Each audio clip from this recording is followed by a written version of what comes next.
Hi friends, మా బుడ్డోడు నిద్రపోయాడు. మా బుడ్డోనికేమో పాలు కాయాలనేసి వంటగదిలోకి వచ్చానమాట. పాలు కాస్తున్నాను కిచెన్లో. ఇది మా పొయ్యి అనమాట. కడగలేదు, ఇంకా అలాగే ఉంది. వంట చేసుకున్నాం కానీ ఇంకా కడగలేదు. ఇది మా వంటగది కోవెట్లో. మా కిచెన్ ఇది. ఇవేమో మా పాత్రలు. ఇక్కడ అన్నీ ఉన్నాయి.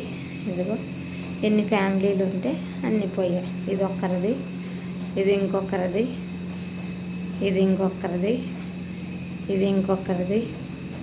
ఇలా ఉంటుంది ఫ్రెండ్స్ కోవిట్లో వంటగది. చిన్న వంటగది, ఎవరి పొయ్యిలు వాళ్ళకి సపరేట్గా ఉంటాయి.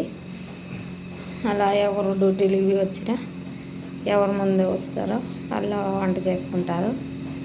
మళ్ళీ నీట్గా కడిగేసి శుభ్రంగా. కానీ పాత్రలు మటుకు నావి ఇక్కడే ఉంటాయి, ఎవరివి లేవు. అందరూ లోన్ పెట్టుకుంటారు. నేను మటుకు ఇక్కడే పెట్టుకున్నా.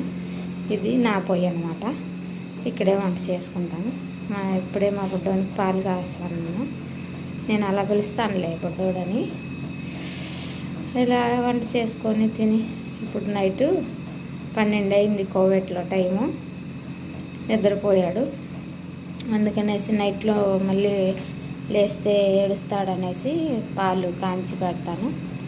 మళ్ళీ 2-3కి మా చిన్నోడికి పాలు తాగుతాను. అలా చేస్తున్నాను ఫ్రెండ్స్. నేను కోవిట్లోనే ఉండేది మేము.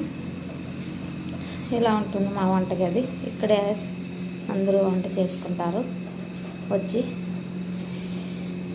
డ్యూటీలకి వెళ్తారు. మళ్ళీ ఇలా వంట చేసుకొని తినేసి మళ్ళీ పొద్దున్నే కొందరేమో 4కి వెళ్తారు, కొందరేమో 9కి వెళ్తారు, కొందరు 10కి వెళ్తారు. అలా ఎవరి టైం వాళ్ళకు ఉంటుంది డ్యూటీలు. వాళ్ళ టయానికి వాళ్ళు వెళ్తారనమాట. అలా ఉంటుంది ఇక్కడ. ఎవరి పని వాళ్ళు చేసుకోవాలి. అలా ఉంటుంది.